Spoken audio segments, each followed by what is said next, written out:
Hello, I want to welcome you to Charles in the Philippines. I'm coming to you today. This is going to be Is It Safe for Foreigners in the Philippines? Today I'm going to be covering that they have caught people coming through the airport with millions and billions of dollars, that Koreans have been killed in another province here in the Philippines, and about scam locations set up here in Cebu, Cebu. My name is Charles. I want to welcome you. Click like and click share if you like my content. The first one I want to cover is going to be Koreans were killed.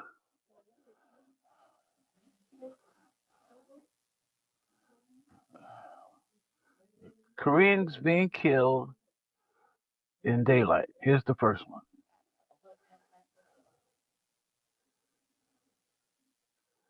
South Korean tourist traveling in the beautiful Philippines was shot and killed by a robber at a well-known tourist spot. The escaping robber has not been caught yet. This incident follows last month's robbery and shooting in downtown Manila, marking another violent crime targeting South Koreans within a month.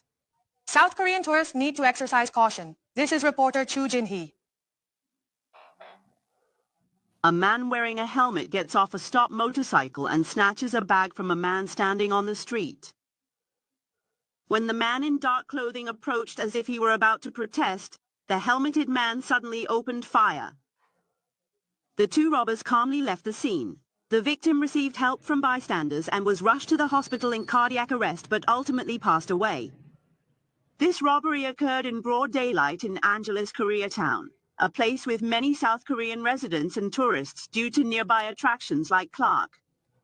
The Ministry of Foreign Affairs has called for a quick investigation by the Philippine police.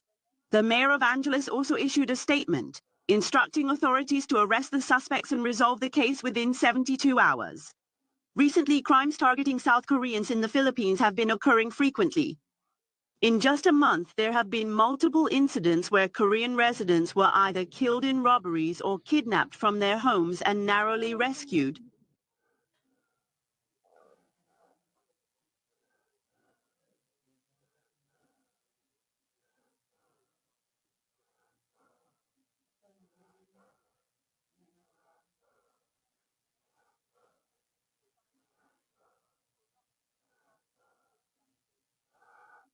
That is one incident.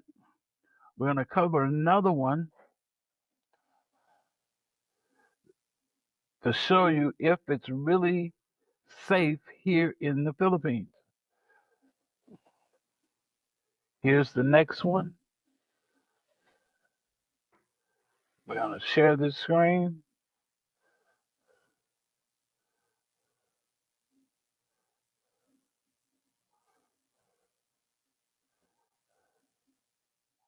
Airport for attempting to transport nearly $500 million in cash.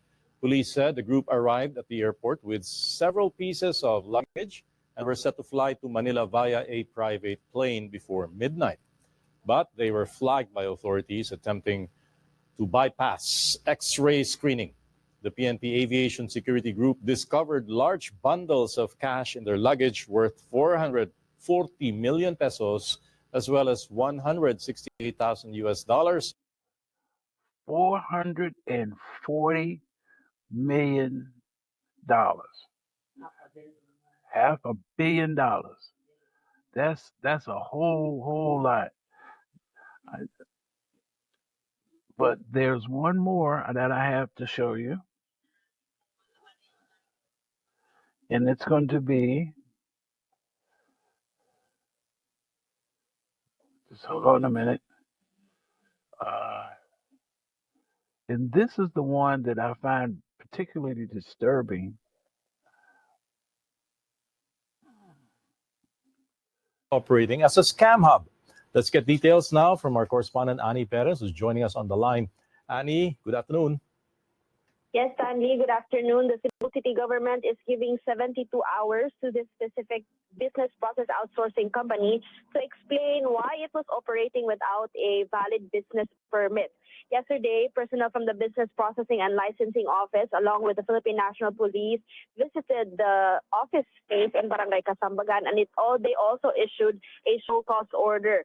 There was no one inside the office, but we saw a lot of computer units, laptops, internet server, and other personal belongings of the employees.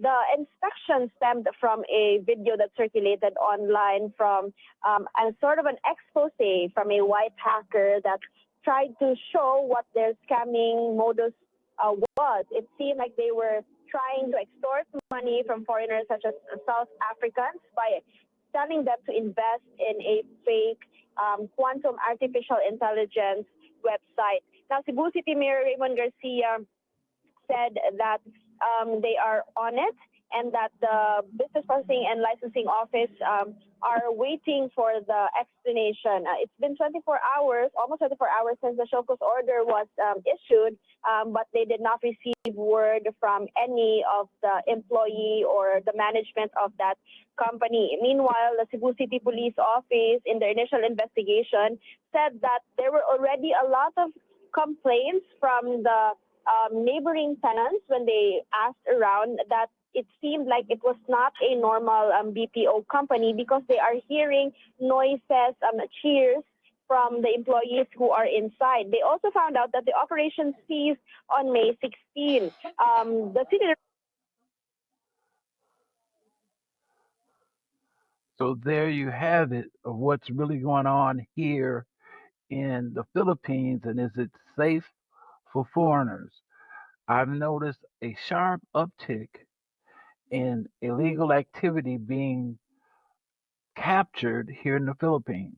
Even right here in my subdivision, there was a BOGO set up here, and it appears that the Philippines is cracking down on the illegal activities going on here because a lot of foreigners are now coming forward and taking them to court. And this is a bad look for the Philippines as a whole, especially because men come here looking for companionship, girlfriends, wives, and they being taken, guys. They're being taken to the bank. It is. There's a guy here in my complex. They took him for 10 million pesos, and he's in court trying to get that back.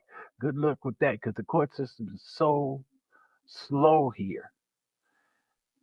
That's what I have to share with you, but I also want to let you know that I've started a service that will help you plan your escape from the matrix. I have a lot more content coming. Right now, if you look over here in the corner, that's my personal assistant. It's Sunday and her son. They stopped by here unexpectedly. So we're going to do a video of her and let you get it directly from the Filipinos' mouth. My name is Charles. So click like and subscribe. And if you want more information, you can support me by clicking the link and joining my newsletter.